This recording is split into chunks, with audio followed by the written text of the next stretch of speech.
Meditations for Every Day in the Year by Bishop Richard Challoner. September 1st. On the 8 Beatitudes, St. Matthew chapter 5. Consider first how the Son of God, the eternal wisdom of the Father, being come down from heaven to be our Father, our light and our guide, in order to reclaim us from all our errors, to dispel our darkness, to redress all our evils, and to conduct us into the way of truth and everlasting happiness, opened his heavenly school for these purposes by his divine Sermon upon the Mount, in the beginning of which he has laid down in a few words the principal maxims of true wisdom and all the fundamentals of Christian morality comprised in what we commonly call the 8 Beatitudes. Christians, we all desire to be happy forever, and behold here the wisdom of God, which can neither deceive nor be deceived, declares to us in clear and distinct terms what it is that is to make us happy here and to conduct us safe to a happiness that shall never end. Oh, let us embrace then these blessed lessons. Who would not study them well, since the learning of them is to make us wise indeed, and to bring us infallibly to the very source of all wisdom and happiness, even to an eternal union with God himself?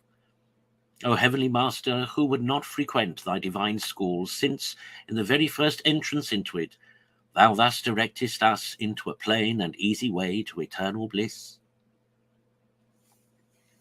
Consider, secondly, that the ancient philosophers, with all their pretensions to wisdom, were strangely in the dark with regard to man's true happiness, his last end and his sovereign good, about which they ran into many errors, and not one of them all ever came near the truth.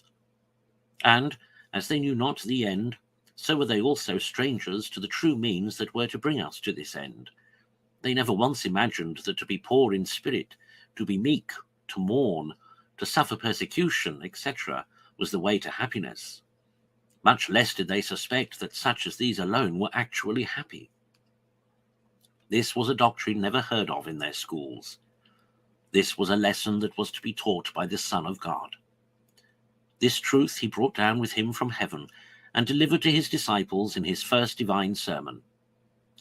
O my soul, let us embrace with all our affections these divine truths taught us by so great a master. Let us be practically convinced of them and conform ourselves to them in the whole conduct of our lives.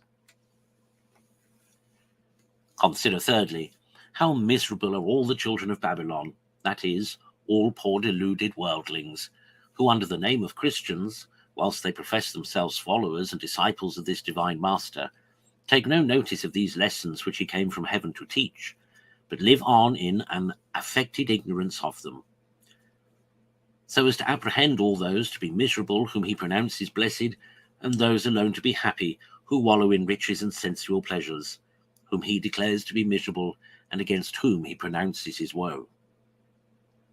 And do such people as these believe the gospel indeed, whilst they pretend to seek for happiness in the very way which, if the gospel be true, must needs betray them into many errors, labours, and sorrows here, and shortly conduct them into endless misery?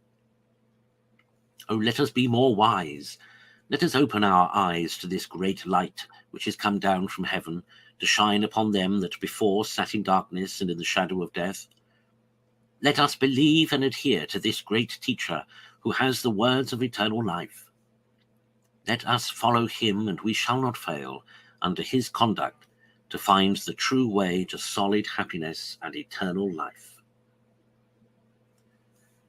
Conclude, to be ever thankful to the Son of God for all these great gospel truths which he has brought us down from heaven, in order to set loose our souls from the earth, and so to carry us up to heaven.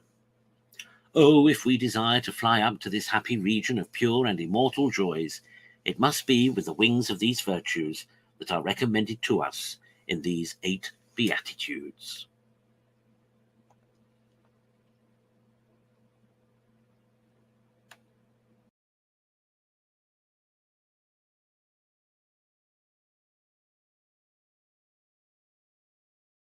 you.